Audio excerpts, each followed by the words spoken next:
The Catalan conundrum, new signings, familiar friction, Barcelona, a name synonymous with footballing brilliance, a club steeped in history and success.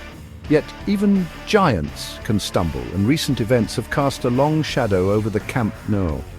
The January transfer window, often a time of anticipation and excitement, brought with it a familiar foe for the Catalan club controversy. At the heart of the storm lie two names, Dani Olmo and Pau Victor, newly signed players whose registrations ignited a firestorm of debate and reignited the perennial debate surrounding financial fair play. The crux of the issue, Barcelona's apparent failure to meet a critical financial fair play deadline, a misstep that threatened to derail the registration of their new recruits.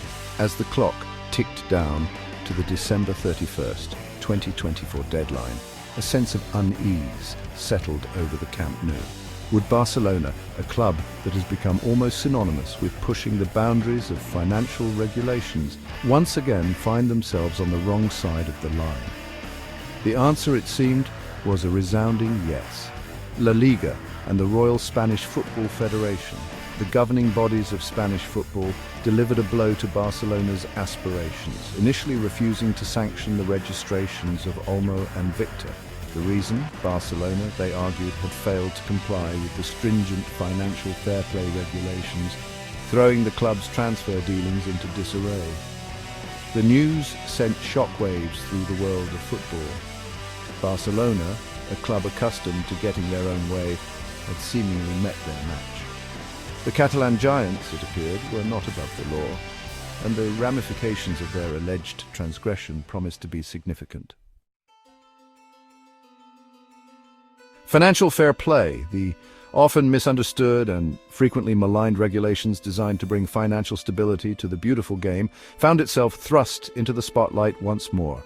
Introduced by UEFA in 2011 and subsequently adopted by domestic leagues, FFP's primary objective is deceptively simple: to prevent professional football clubs from spending more than they earn, thereby curbing excessive debt and promoting long-term financial health. In essence, FFP operates on a break-even principle, requiring clubs to balance their books over a specific period, usually 3 years. Revenue from broadcasting rights, commercial ventures, matchday income and player sales are meticulously scrutinized, while expenditures on player wages, transfer fees and other operational costs are placed under the microscope.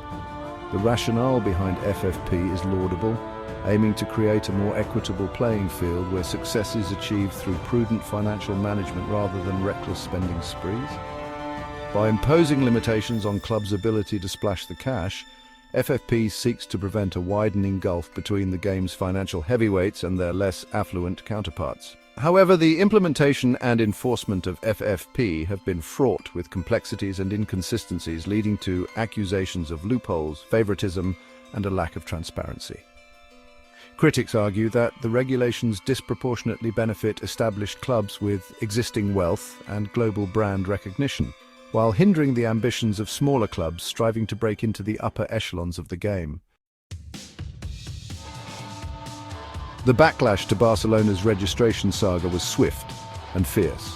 Jon Uriarte, the outspoken president of Athletic Club, a club renowned for its commitment to financial prudence and sporting integrity, didn't mince his words. "It's grotesque, it's an outrage," Uriarte thundered, his voice dripping with indignation. For the Athletic Club president, the situation cut to the very core of fairness and justice within Spanish football.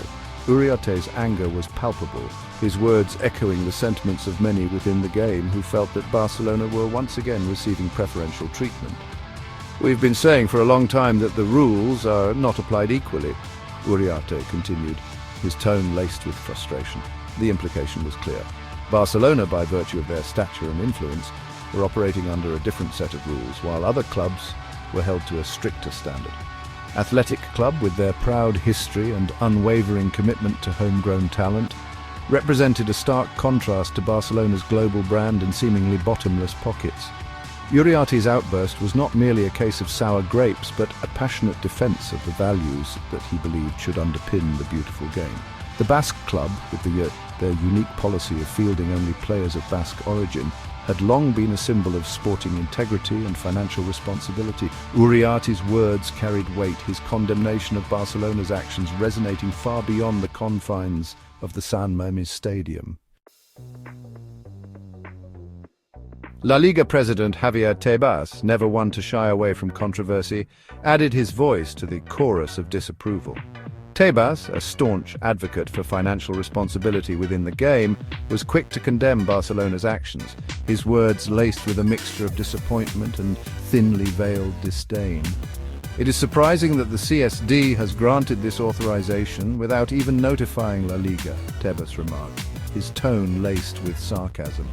The La Liga president went on to question the complicit silence of Real Madrid TV, a longtime critic of Tebas and La Liga, suggesting a deliberate attempt to undermine his authority and sow discord within Spanish football. Tebas's comments highlighted the deep-seated divisions that exist within the upper echelons of the game, with Barcelona's registration saga merely the latest battleground in a long-running power struggle. The relationship between Tebas and Barcelona, particularly club president Joan Laporta, had been strained for some time, with both men engaging in a war of words over a range of issues, from financial regulations to the proposed European Super League. Tebas's latest pronouncements did little to ease the tension, further inflaming an already volatile situation.